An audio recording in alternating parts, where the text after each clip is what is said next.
হয়েছে তো না, এবার করো। হ্যাঁ, এবার হচ্ছে। চাপ দো চাপ দো। চাপ দেওয়া আছে।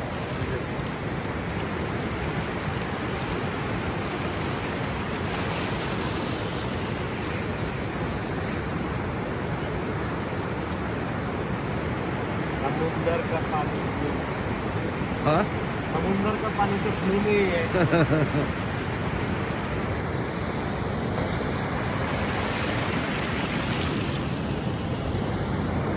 আজ আমরা এই সমুদ্রের ধারে এসেছি, সমুদ্র সৈকতে। এই আমার সাথে ভাই আছে, ভাই আর আমি দুজন সমুদ্র সৈকতে এসেছি। অজস্র ঢেউ, আকাশ মেঘলা, মনে একটা অসাধারণ দৃশ্য, চোখ ফেরানো যাচ্ছে না। ফুরফুরে হাওয়া, অগন্তি ঢেউ, যে ঢেউর কোনো শেষ নেই। একটা অপরূপ দৃশ্য, যেটা ভাবা যাচ্ছে না, মনের মতো দৃশ্য দেখা যাচ্ছে। এখনো সমুদ্র সৈকতে সেই রকম লোকজন এখনো এসে পারেনি।